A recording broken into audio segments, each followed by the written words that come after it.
क्या असम में एक बार फिर हेमंत विश्व शर्मा की लहर चलेगी या कांग्रेस अपनी खोई हुई जमीन वापस हासिल कर पाएगी? क्या विभाजित विपक्षी वोट बैंक बीजेपी को फिर से सत्ता की दहलीज तक पहुंचा देगा? और क्या इस बार असम के मतदाता विकास, रोजगार और घुसपैठ जैसे मुद्दों पर नए राजनीतिक समीकरण तय करेंगे? इन सवालों के जवाब जानने के लिए आपको यह रिपोर्ट पूरी देखनी चाहिए, क्योंकि आज हम आपके लिए लेकर आए हैं असम विधानसभा चुनाव 2026 का सबसे सटीक और ताजा ओपिनियन पोल विश्लेषण, जिसे देखकर आप समझ जाएंगे कि इस बार सत्ता की कुर्सी किसके करीब है और कौन पिछड़ता दिख रहा है। ये रिपोर्ट सिर्फ आंकड़ों की नहीं, बल्कि जनता की नब्ज को समझने की कोशिश है, जो बताती है कि असम के अलग अलग जिलों में किस दल की स्थिति मजबूत है और कहां पर कड़ा मुकाबला है। तो जुड़िए हमारे साथ हिंदी न्यूज पर, जहां आपको मिलती है हर बड़ी राजनीतिक खबर सबसे पहले, सबसे तेज और पूरी सटीकता के साथ। अगर आप भी जानना चाहते हैं कि असम में इस बार कौन जीतेगा चुनावी संग्राम, तो वीडियो को लाइक करें, शेयर करें और हिंदी न्यूज चैनल को सब्सक्राइब करना बिल्कुल न भूलें, क्योंकि असली न्यूज सिर्फ हिंदी न्यूज पर। असम की राजनीति एक बार फिर से सक्रिय दौर में प्रवेश कर चुकी है। राज्य में अगले विधानसभा चुनावों को लेकर सभी प्रमुख दलों ने अपनी तैयारियां तेज कर दी हैं। मुख्यमंत्री हेमंत विश्व शर्मा के नेतृत्व में भारतीय जनता पार्टी राज्य में लगातार अपनी पकड़ मजबूत बनाए हुए है। पिछले कुछ वर्षों में उनकी सरकार ने विकास, निवेश और बुनियादी ढांचे के विस्तार को लेकर कई नीतियां लागू की हैं, जिनका प्रभाव अब जमीनी स्तर पर देखा जा रहा है। वहीं विपक्षी दल कांग्रेस और अन्य क्षेत्रीय दल भी इस बार अपनी राजनीतिक वापसी के लिए जुट गए हैं। असम की जनता के बीच सबसे अधिक चर्चा रोजगार, घुसपैठ, बाढ़ नियंत्रण और एनआरसी जैसे मुद्दों पर केंद्रित है, जो इस बार के चुनावी परिदृश्य को नई दिशा दे सकते हैं। राज्य की राजनीति का केंद्र हमेशा से ही असमिया अस्मिता, क्षेत्रीय पहचान और सुरक्षा से जुड़े मुद्दे रहे हैं। इस बार भी घुसपैठ रोकथाम, असम समझौते के समाधान और नागरिकता संशोधन कानून को लेकर बहस जारी है। बीजेपी इन विषयों पर अपनी नीति को जनता के सामने एक स्पष्ट रोड मैप के रूप में रख रही है। मुख्यमंत्री हेमंत विश्व शर्मा यह दावा कर रहे हैं कि उनकी सरकार ने राज्य में अभूतपूर्व शांति और निवेश का माहौल बनाया है। वहीं कांग्रेस का कहना है कि बीजेपी ने असम की पहचान को कमजोर किया है और स्थानीय मुद्दों से ध्यान भटकाया है। दोनों पक्षों के बीच यह वैचारिक टकराव राज्य के चुनावी विमर्श को और भी तीखा बना रहा है। कांग्रेस पार्टी, जिसने एक समय असम की राजनीति में वर्चस्व बनाए रखा था, अब अपनी खोई हुई जमीन वापस पाने की कोशिश में है। पार्टी इस बार अपने पुराने ढांचे को पुनर्गठित कर जनसंपर्क अभियान चला रही है। दिलचस्प बात यह है कि कांग्रेस ने इस बार एआईयूडीएफ के साथ गठबंधन नहीं किया है, जबकि पिछली बार दोनों दल साथ लड़े थे। यह निर्णय विपक्षी वोट बैंक को बांट सकता है, जिसका सीधा लाभ बीजेपी को मिलने की संभावना जताई जा रही है। दूसरी ओर एआईयूडीएफ मुस्लिम बहुल इलाकों में अपनी परंपरागत पकड़ बनाए रखने की रणनीति पर काम कर रही है, जबकि बीजेपी का फोकस बहुसंख्यक मतदाताओं और विकास योजनाओं पर है। राजनीतिक समीकरणों के इस बदलते दौर में जिलेवार ओपिनियन पोल के नतीजे यह संकेत दे रहे हैं कि राज्य में मुकाबला इस बार भी कड़ा रहेगा। ताजा सर्वे के अनुसार कछार जिले की 7 विधानसभा सीटों में बीजेपी 4 सीटों पर बढ़त बनाए हुए है, जबकि कांग्रेस को 3 सीटें मिलने की संभावना जताई गई है। यह नतीजा बताता है कि इस क्षेत्र में बीजेपी की स्थिति अपेक्षाकृत मजबूत बनी हुई है। दूसरी ओर विपक्ष ने यहां पर अपनी उपस्थिति दर्ज कराई है, लेकिन अभी वह निर्णायक स्थिति में नहीं दिख रहा। लखीमपुर जिले की 4 विधानसभा सीटों में ओपिनियन पोल के मुताबिक बीजेपी को 3 सीटों पर बढ़त और कांग्रेस को 1 सीट मिलने का अनुमान है। इस क्षेत्र में बीजेपी की नीतियों को लेकर जनता का समर्थन अभी भी बना हुआ प्रतीत होता है। वहीं डिब्रूगढ़ जिले की 7 सीटों में बीजेपी 5 और कांग्रेस 2 सीटों पर आगे दिखाई दे रही है। यह इलाका पारंपरिक रूप से बीजेपी का गढ़ माना जाता रहा है और ताजा आंकड़े इस प्रवृत्ति को और मजबूत करते हैं। शिवसागर जिले की 3 सीटों के सर्वे के अनुसार कांग्रेस 2 सीटों पर आगे है, जबकि बीजेपी को केवल 1 सीट मिलने की संभावना है। यह परिणाम दर्शाता है कि कुछ क्षेत्रों में कांग्रेस ने अपना प्रभाव दोबारा स्थापित किया है। तिनसुकिया जिले की 5 सीटों में बीजेपी को 3 और कांग्रेस को 2 सीटों पर समर्थन मिलने का अनुमान है। यहां मुकाबला अपेक्षाकृत करीबी है, जिससे यह स्पष्ट होता है कि मतदाता दोनों दलों के बीच विभाजित हैं। नलबाड़ी जिले की 3 सीटों में बीजेपी 2 पर आगे है, जबकि कांग्रेस को एक सीट मिलने का अनुमान लगाया गया है। यह छोटा लेकिन राजनीतिक रूप से महत्वपूर्ण जिला बीजेपी के पक्ष में झुकता हुआ दिखाई दे रहा है। नागांव जिला इस बार चुनावी रूप से सबसे दिलचस्प साबित हो सकता है। 8 विधानसभा सीटों वाले इस जिले में कांग्रेस 6 सीटों पर बढ़त बनाए हुए है, जबकि बीजेपी केवल 2 सीटों तक सीमित नजर आ रही है। यह परिणाम कांग्रेस के लिए राहत की खबर हो सकता है, क्योंकि यह क्षेत्र पारंपरिक रूप से निर्णायक भूमिका निभाता है। वहीं सोनीतपुर जिले की 7 सीटों में बीजेपी 5 और कांग्रेस 2 सीटों पर मजबूत स्थिति में दिखाई दे रही है। यह संकेत देता है कि राज्य में बीजेपी का प्रभाव अब भी कई हिस्सों में बरकरार है। हालांकि कांग्रेस ने कुछ क्षेत्रों में अपनी स्थिति सुधार ली है। असम के राजनीतिक समीकरणों को देखकर यह स्पष्ट हो रहा है कि इस बार का चुनाव केवल सत्ता परिवर्तन की कवायद नहीं, बल्कि राज्य की नई दिशा तय करने वाला निर्णायक मुकाबला होगा। बीजेपी अपने कार्यकाल की उपलब्धियों को जनता के सामने रखकर समर्थन हासिल करना चाहती है, जबकि कांग्रेस अपने जनाधार को पुनर्जीवित करने की कोशिश में लगी है।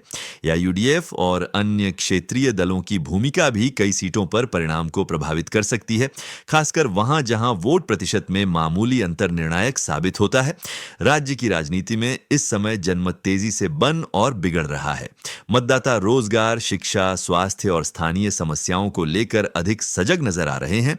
हेमंत विश्व शर्मा सरकार का दावा है कि उन्होंने असम को विकास और स्थिरता के नए मार्ग पर अग्रसर किया है, जबकि विपक्ष इसे केवल आंकड़ों का खेल बताता है। जनता की राय में यह देखा जा सकता है कि कई क्षेत्रों में बीजेपी का प्रदर्शन मजबूत है, लेकिन कांग्रेस ने भी अपनी पकड़ कुछ जिलों में पुनः स्थापित की है। ओपिनियन पोल के शुरुआती आंकड़े बताते हैं कि असम का चुनाव इस बार न तो किसी एक तरफा रुझान की ओर बढ़ रहा है और न ही किसी एक दल के लिए आसान रहने वाला है।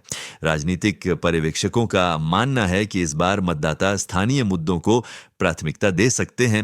रोजगार और बाढ़ नियंत्रण जैसे विषय जनभावनाओं से सीधे जुड़े हैं और इन पर जनता का रुख निर्णायक साबित हो सकता है। असम के कई जिलों में विकास कार्यों की स्थिति असमान है, जिससे मतदाताओं का नजरिया भी भिन्न भिन्न हो सकता है। हेमंत विश्व शर्मा का करिश्माई नेतृत्व बीजेपी के लिए फायदेमंद साबित हो सकता है, परंतु कांग्रेस यदि ग्रामीण इलाकों में अपने पारंपरिक मतदाताओं को पुनः सक्रिय करने में सफल होती है तो मुकाबला और भी कड़ा हो सकता है। ओपिनियन पोल के इस पहले चरण से जो रुझान सामने आए हैं वे असम की राजनीति की जटिलता को और स्पष्ट करते हैं। बीजेपी कई जिलों में मजबूत स्थिति में है, पर कांग्रेस ने भी उम्मीद से बेहतर प्रदर्शन दिखाया है। मतदाताओं के बीच स्पष्ट ध्रुवीकरण नहीं दिख रहा है, जिससे संकेत मिलता है कि अंतिम नतीजे तक रोमांच बरकरार रहेगा। कुल मिलाकर असम का आगामी चुनाव राज्य के लिए एक नई राजनीतिक दिशा तय करने वाला हो सकता है, जहां जनता के फैसले से यह स्पष्ट होगा कि विकास और पहचान की राजनीति में कौन सा पक्ष जनता का भरोसा जीतने में सफल रहता है। असम की राजनीति में एक बार फिर चुनावी सरगर्मी तेज हो गई है और राज्य के लगभग सभी जिलों से प्राप्त ओपिनियन पोल के नतीजे राजनीतिक दलों के लिए कई संकेत दे रहे हैं। मुख्यमंत्री हेमंत विश्व शर्मा के नेतृत्व में भारतीय जनता पार्टी इस बार भी मजबूत स्थिति में दिख रही है, जबकि कांग्रेस अपने खोए जनाधार को वापस पाने की जद्दोजहद में जुटी है। इस बार का राजनीतिक परिदृश्य खास इसलिए भी है क्योंकि कांग्रेस ने एआईयूडीएफ के साथ गठबंधन न करने का फैसला लिया है, जिससे विपक्षी मतों में बिखराव की संभावना बढ़ गई है। असम की राजनीति हमेशा से जातीय, भाषाई और क्षेत्रीय मुद्दों से प्रभावित रही है, लेकिन इस बार मतदाता विकास, घुसपैठ नियंत्रण और रोजगार जैसे बिंदुओं पर अधिक ध्यान केंद्रित करते दिखाई दे रहे हैं। एनआरसी और सीए के मुद्दे भी अब उतने तीखे नहीं रह गए हैं, लेकिन इनका असर कुछ इलाकों में अब भी महसूस किया जा सकता है। कछार जिले के परिणामों से यह स्पष्ट झलकता है कि बीजेपी ने यहां अपनी पकड़ बनाए रखी है। जिले की 7 विधानसभा सीटों में से 4 पर बीजेपी आगे है, जबकि कांग्रेस 3 सीटों पर मजबूती से टक्कर दे रही है। स्थानीय जनमत के अनुसार विकास और शांति के मुद्दों पर लोगों का झुकाव सत्तारूढ़ दल की ओर रहा है। वहीं कांग्रेस को अल्पसंख्यक बहुल इलाकों में कुछ हद तक समर्थन प्राप्त हुआ है, लेकिन वह अभी भी निर्णायक स्थिति में नहीं पहुंच पाई है। इस क्षेत्र में बीजेपी का संगठन मजबूत और जमीनी कार्यकर्ताओं की सक्रियता उल्लेखनीय रही है, जो चुनावी समीकरणों को उसके पक्ष में झुका रही है। लखीमपुर और डिब्रूगढ़ जिलों में बीजेपी ने अपनी स्थिति और मजबूत की है। लखीमपुर में पार्टी को 3 सीटों पर बढ़त मिली मिली है, जबकि कांग्रेस केवल एक सीट पर आगे है। वहीं डिब्रूगढ़ में बीजेपी 5 सीटों पर बढ़त बनाए हुए है और कांग्रेस 2 सीटों पर प्रतिस्पर्धा में है। इन जिलों में हेमंत विश्व शर्मा की लोकप्रियता और केंद्र की योजनाओं के प्रभाव को निर्णायक माना जा रहा है। चाय बागान क्षेत्रों में भी बीजेपी ने उल्लेखनीय प्रगति की है, जो पहले कांग्रेस का परंपरागत वोट बैंक रहा है। रोजगार सृजन और आधारभूत ढांचे के विकास से जुड़ी योजनाओं ने यहां मतदाताओं को प्रभावित किया है। शिवसागर, तिनसुकिया और नलबाड़ी जिलों में मुकाबला अपेक्षाकृत संतुलित दिख रहा है। शिवसागर में कांग्रेस 2 सीटों पर आगे है, जबकि बीजेपी 1 सीट पर बढ़त बनाए हुए है। यह जिला ऐतिहासिक रूप से कांग्रेस का गढ़ माना जाता रहा है, लेकिन बीजेपी की लगातार सक्रियता से यहां का समीकरण अब त्रिकोणीय होता जा रहा है। तिनसुकिया में बीजेपी 3 और कांग्रेस 2 सीटों पर आगे है, जहां औद्योगिक विकास और रोजगार की राजनीति मुख्य विषय रहे हैं। नलबाड़ी में बीजेपी 2 सीटों पर आगे है और कांग्रेस 1 पर। इन जिलों के परिणाम इस बात का संकेत दे रहे हैं कि राज्य के ऊपरी इलाकों में बीजेपी की पकड़ अब भी मजबूत बनी हुई है, जबकि कांग्रेस को केवल सीमित इलाकों में ही फायदा मिल रहा है। नागांव और सोनीतपुर जिलों के नतीजों ने कांग्रेस को कुछ राहत दी है। नागांव में कांग्रेस 6 सीटों पर आगे है, जबकि बीजेपी 2 सीटों पर। यहां पर स्थानीय स्तर पर पार्टी ने अपनी जड़ों को मजबूत करने के लिए संगठनात्मक ढांचे में काफी सुधार किया है। वहीं सोनीतपुर में बीजेपी को 5 सीटों पर बढ़त मिली है और कांग्रेस 2 पर। इन जिलों में नागरिकता कानून और एनआरसी जैसे मुद्दों पर मतदाताओं में विभाजन देखा गया, जिससे दोनों दलों को अलग अलग वर्गों से समर्थन प्राप्त हुआ। नागांव में मुस्लिम बहुल इलाकों का झुकाव कांग्रेस की ओर दिखा, जबकि सोनीतपुर में हिंदू मतदाताओं ने बीजेपी को तरजीह दी। राज्य के मध्य और निचले असम के जिलों में भी दिलचस्प परिणाम देखने को मिले हैं। माजुली, जो मुख्यमंत्री हेमंत विश्व शर्मा का निर्वाचन क्षेत्र रहा है, वहां बीजेपी को स्पष्ट बढ़त मिली है। मोरीगांव जिले में बीजेपी 2 सीटों पर आगे है और कांग्रेस 1 सीट पर। जोरहाट में कांग्रेस ने 3 सीटों पर बढ़त बनाई है, जबकि बीजेपी 2 सीटों पर। होजाई में कांग्रेस 2 सीटों पर आगे है और बीजेपी 1 सीट पर। इन जिलों में शहरी और ग्रामीण वोटिंग पैटर्न में बड़ा फर्क देखने को मिल रहा है। शहरी इलाकों में बीजेपी को विकास और सुरक्षा के मुद्दों पर समर्थन मिल रहा है, जबकि ग्रामीण क्षेत्रों में कांग्रेस अपनी पारंपरिक जड़ें फिर से मजबूत करने में लगी है। हैलाकांडी और करीमगंज जिलों में मुकाबला त्रिकोणीय हो गया है। हैलाकांडी में कांग्रेस और बीजेपी 1-1 सीट पर आगे हैं, जबकि 1 सीट पर अन्य उम्मीदवार की बढ़त है। करीमगंज में कांग्रेस 1 सीट पर आगे है और 2 सीटों पर अन्य उम्मीदवारों ने बढ़त बना रखी है। यहां स्थानीय मुद्दे जैसे सीमावर्ती सुरक्षा, घुसपैठ और जनसांख्यिकीय संतुलन चुनावी बहस के केंद्र में रहे हैं। अल्पसंख्यक मतदाताओं का झुकाव विभिन्न दलों में बंटा हुआ दिख रहा है, जिससे किसी एक पार्टी को निर्णायक लाभ नहीं मिल पा रहा है। करबी आंगलोंग, कामरूप और कामरूप मेट्रो जिलों में बीजेपी की स्थिति अपेक्षाकृत मजबूत है। करबी आंगलोंग में पार्टी को 2 सीटों पर बढ़त मिली है, जबकि 1 सीट पर अन्य उम्मीदवार आगे हैं। कामरूप जिले में कांग्रेस और बीजेपी दोनों को 3-3 सीटों पर बराबरी की स्थिति मिली है। वहीं कामरूप मेट्रो में बीजेपी 3 सीटों पर आगे है और कांग्रेस केवल 1 पर। गुवाहाटी सहित शहरी इलाकों में बीजेपी को बुनियादी ढांचे और निवेश से जुड़ी नीतियों का लाभ मिल रहा है, जबकि कांग्रेस ग्रामीण अर्थव्यवस्था और बेरोजगारी के मुद्दे को केंद्र में रखकर मतदाताओं तक पहुंचने की कोशिश कर रही है। धुबरी, कोकराझार और चिरांग जिलों के परिणाम बताते हैं कि यहां कांग्रेस और अन्य क्षेत्रीय दलों का प्रभाव कायम है। धुबरी में कांग्रेस 3 सीटों पर आगे है और अन्य 2 सीटों पर स्वतंत्र या क्षेत्रीय दल बढ़त बनाए हुए हैं। कोकराझार में कांग्रेस और बीजेपी 1-1 सीट पर हैं, जबकि 1 सीट पर अन्य उम्मीदवार आगे हैं। चिरांग जिले में बीजेपी ने क्लीन स्वीप दर्ज किया है, जो पार्टी के लिए मनोबल बढ़ाने वाला परिणाम माना जा रहा है। इन जिलों में जातीय राजनीति और स्वायत्त परिषदों की भूमिका अहम रही है, जिसने वोटिंग पैटर्न को प्रभावित किया है। भोंगाई गांव, बारपेटा और गोलपारा जिलों में कांग्रेस ने अच्छी वापसी की है। भोंगाई गांव में कांग्रेस 2 सीटों पर आगे है और बीजेपी 1 पर। बारपेटा में कांग्रेस 4 सीटों पर बढ़त में है, जबकि अन्य 2 सीटों पर स्वतंत्र प्रत्याशी आगे हैं। गोलपारा में कांग्रेस 3 सीटों पर आगे है और 1 सीट पर अन्य उम्मीदवार की बढ़त है। इन जिलों में अल्पसंख्यक मतदाताओं की भूमिका निर्णायक रही है। कांग्रेस ने यहां पुराने नेटवर्क को फिर से सक्रिय किया है, जिससे उसे राजनीतिक लाभ मिल रहा है। दक्षिण सलमाराम, गोलाघाट और दारंग जिलों में मिश्रित परिणाम देखने को मिले हैं। दक्षिण दक्षिण सलमाराम में कांग्रेस और अन्य को एक एक सीट पर बढ़त मिली है। गोलाघाट में बीजेपी 3 सीटों पर और कांग्रेस 2 सीटों पर आगे है। दारंग जिले में दोनों दलों को 2-2 सीटें मिली हैं। इन इलाकों में मतदाताओं की प्राथमिकता स्थानीय विकास, शिक्षा और स्वास्थ्य सेवाओं पर केंद्रित रही। एनआरसी और नागरिकता संशोधन कानून जैसे बड़े मुद्दे यहां अपेक्षाकृत कम प्रभावी दिखे। बक्सा, उदलगुड़ी, विश्वनाथ और दीमा साऊ जिलों के सर्वे नतीजे भी बीजेपी की ओर झुकते दिख रहे हैं।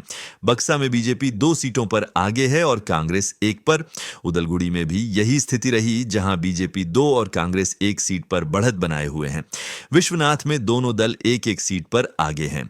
दीमा साऊ में बीजेपी ने स्पष्ट बढ़त हासिल की है, जिससे संकेत मिलता है कि पहाड़ी और सीमावर्ती इलाकों में पार्टी का जनाधार अभी भी मजबूत है। कुल मिलाकर 126 विधानसभा सीटों वाले असम के इस ओपिनियन पोल में बीजेपी को 61 सीटें, कांग्रेस को 53 सीटें और अन्य को 12 सीटों पर बढ़त मिली है। इसका अर्थ है कि किसी भी दल को स्पष्ट बहुमत नहीं मिल पा रहा है। परिणाम बताते हैं कि मुकाबला बेहद कड़ा और रोमांचक रहने वाला है। विभाजित विपक्षी वोटों और क्षेत्रीय दलों की सक्रियता ने इस बार का चुनावी परिदृश्य और अधिक जटिल बना दिया है। हालांकि बीजेपी राज्य के कई हिस्सों में अपनी पकड़ बनाए हुए हैं, लेकिन कांग्रेस भी कई जिलों में फिर से उभरती दिखाई दे रही है। आने वाले महीनों में यह देखना दिलचस्प होगा कि कौन सा दल गठबंधन और रणनीति के जरिए बहुमत का रास्ता तय कर पाता है। तो ये थी हमारी आज की रिपोर्ट असम विधानसभा चुनाव 2026 के ताज़ा ओपिनियन पोल के नतीजों पर, जिसमें हमने आपको हर जिले का सटीक अपडेट दिया और बताया कि किस दल की स्थिति मजबूत है और कहां पर मुकाबला सबसे कड़ा है। असम की राजनीति में इस बार न केवल सत्ता का सवाल है, बल्कि राज्य की नई दिशा तय होने वाली है। हेमंत विश्व शर्मा की बीजेपी अपनी सरकार बनाए रखने की कोशिश में है, जबकि कांग्रेस और अन्य क्षेत्रीय दल भी सत्ता की कुर्सी के लिए पूरी तैयारी में है। अब बड़ा सवाल यही है कि असम का अगला मुख्यमंत्री कौन बनेगा और जनता किसके पक्ष में अपने फैसले दर्ज कराएगी। आपकी राय हमारे लिए बेहद महत्वपूर्ण है, इसलिए आप कमेंट सेक्शन में जरूर बताएं कि आपको क्या लगता है, इस बार कौन जीतेगा और क्यों। अगर आपको हमारी यह रिपोर्ट पसंद आई हो तो वीडियो को लाइक और शेयर करना न भूलें। साथ ही हिंदी न्यूज चैनल को सब्सक्राइब करें, ताकि आप हमेशा हर बड़ी राजनीतिक खबर सबसे पहले और पूरी सटीकता के साथ देख सकें। हम लाते रहेंगे आपके लिए राज्यों के चुनावी सर्वे, ओपिनियन पोल और विश्लेषण, ताकि आप हर चुनावी फैसले से जुड़े हर अपडेट से अपडेटेड रहें। असम और बिहार दोनों राज्यों के चुनावी नतीजों पर आपकी राय और कमेंट हमारे लिए बेहद महत्वपूर्ण है। जुड़े रहिए हिंदी न्यूज के साथ और बनाइए अपने राजनीतिक ज्ञान को और मजबूत।